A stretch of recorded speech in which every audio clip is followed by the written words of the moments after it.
बहुत साल पहले एक छोटे से शहर में एक बहुत ही सुंदर हवेली खड़ी थी। ये हवेली अपनी भव्यता और खूबसूरती के लिए जानी जाती थी, लेकिन उसके भीतर कुछ अजीब और डरावनी बातें छिपी हुई थी। हवेली का मालिक रवि एक प्रसिद्ध और अमीर व्यापारी था और वो अपनी पत्नी सीमा और बच्चे के साथ यहां रहता था। हवेली में एक बड़ा सा ऐतिहासिक आईना था जो वर्षों से परिवार के पास था। ये आईना सिर्फ उसकी सुंदरता के कारण ही प्रसिद्ध नहीं था, बल्कि उस आईने से जुड़ी हुई एक भूतिया कहानी भी गांव में फैली हुई थी। कहानी के अनुसार ये आईना एक बुरे शाप से जुड़ा हुआ था। पहले इसके मालिक एक राजा थे, जिनकी पत्नी ने एक जादूगरनी से अपनी सुंदरता बढ़ाने के लिए एक खतरनाक मंत्र लिया था।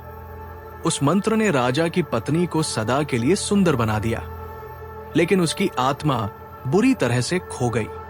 आईने में उसकी आत्मा बस गई और जब भी कोई उस आईने के सामने खड़ा होता, वो अपनी छाया के रूप में उसकी आत्मा को महसूस कर सकता था। रवि और सीमा इस कहानी को महज अफवाह मानते थे और आईने को अपनी हवेली की शान मानते हुए रखते थे। एक दिन रवि ने अपनी पत्नी सीमा से कहा, हमें इस आईने का ध्यान रखना चाहिए, ये हमारी हवेली की शान है। सीमा ने मुस्कुराते हुए हामी भरी, लेकिन उसके मन में डर था, जिसे उसने कभी रवि से साझा नहीं किया। एक रात की बात है, जब सभी सो रहे थे, सीमा ने आधी रात को जागकर अचानक आईने की ओर देखा। आईने में उसका चेहरा धुंधला था, लेकिन उसकी आंखों में अजीब सी चमक थी। वो डरते हुए आईने के पास गई और ध्यान से देखा। तभी आईने में एक खौफनाक चेहरा उभरा, जो सीमा के चेहरे से मिलता जुलता था, लेकिन उसकी आंखों में एक बुरी जलती हुई आग थी। सीमा का दिल दहला और वो तुरंत कमरे से बाहर भागी। वो अगले दिन रवि से आईने के बारे में बात करना चाहती थी, लेकिन उसे डर था कि रवि उसकी बात पर विश्वास नहीं करेगा। वो चुप रही, लेकिन उसकी रातों की नींद हराम हो गई।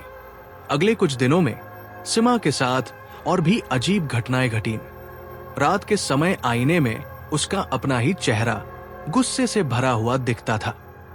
सीमा ने महसूस किया कि आईने का शाप सच है और वह उसकी आत्मा को धीरे धीरे निगलता जा रहा है। एक दिन सीमा ने रवि को सब कुछ बताया और उसे समझाया कि उन्हें इस आईने को तोड़कर बाहर फेंक देना चाहिए। रवि ने शुरुआत में उसकी बातों को नकारा, लेकिन फिर एक रात आईने में उसने खुद अपनी छाया को देख लिया, जो बिल्कुल सीमा जैसी थी, लेकिन उसकी आंखों में अंधकार और हिंसा की झलक थी। रवि भी डर के साए में आ गया और उन्होंने तय किया कि वो आईने को हवेली से बाहर फेंक देंगे। लेकिन जब रवि ने आईने को हटाने की कोशिश की, तो अचानक हवेली में अजीब सी आवाजें आने लगी, जैसे कोई चिल्ला रहा हो। आईना खुद को छोड़ने के लिए तैयार नहीं था। रवि ने जैसे ही आईने को खींचा, आईने के भीतर से एक खौफनाक ध्वनि गूंज उठी और एक भूतिया हाथ बाहर निकला, जो रवि की गर्दन को कसकर पकड़ने लगा। सीमा चिल्लाई, लेकिन वो भी आईने में घुसकर कहीं गुम हो गई। रवि ने बड़े संघर्ष के बाद उस आईने को तोड़ा और उसे बाहर फेंक दिया, लेकिन बाद में यह देखा गया कि रवि और सीमा का कुछ पता नहीं चला। गांव वाले कहते हैं कि आईने की आत्मा अब भी हवेली में बसी हुई है और जो भी उस हवेली में रात बिताने की हिम्मत करता है, वो आईने में अपनी आत्मा को देखता है। कभी कभी उस हवेली में जाते हुए लोग वहां से बेमेल और अजीब हालत में लौटते हैं, लेकिन उनकी आंखों में वही डर और खौफ होता है।